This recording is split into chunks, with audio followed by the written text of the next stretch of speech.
here's my process for capturing extremely high resolution scans of a interior space. The first thing I do is I basically do 3 passes of the space. There's with my back to the wall, there's the center ring, and then there's details. So back to the wall.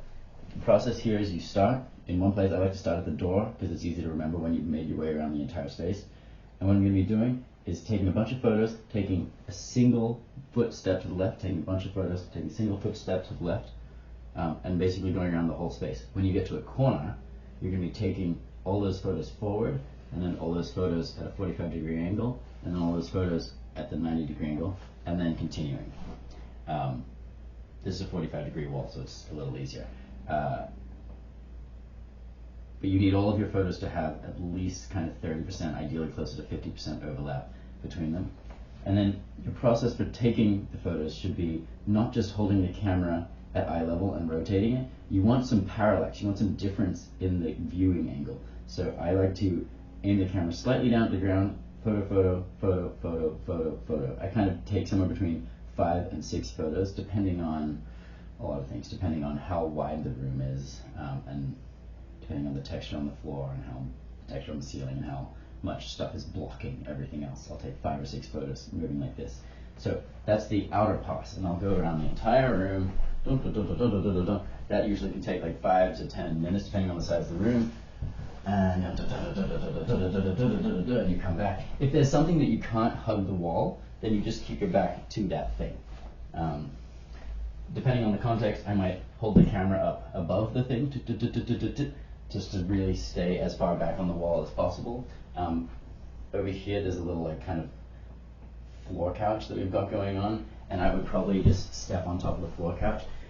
Challenging thing about stepping on top of a floor couch is that it's going to change the shape of the wrinkles, and you've got to have total consistency between all of your different photos. So I probably actually wouldn't touch the floor couch.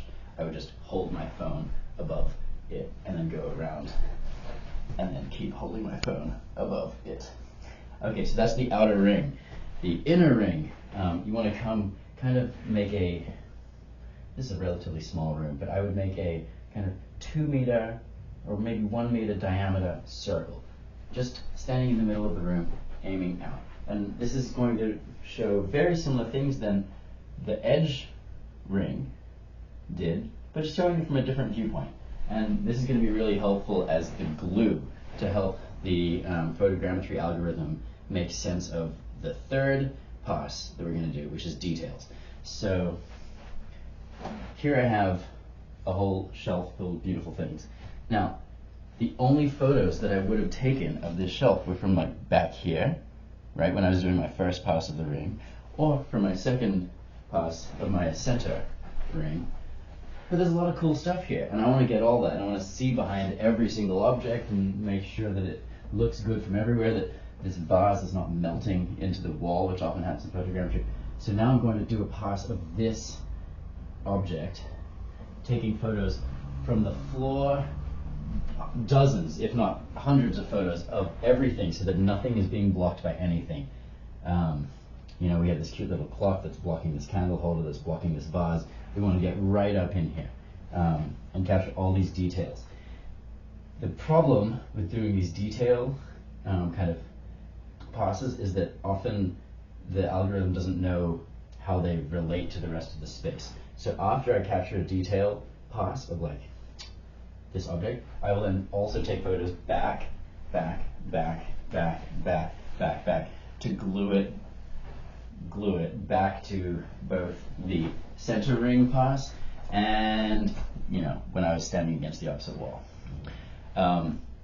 This is my process for capturing super high res scans, and it sometimes works, it sometimes doesn't work. It works best when you don't have super bright blown out windows. It works best if you have not a ton of glass, not a ton of mirrors, not a ton of shiny things.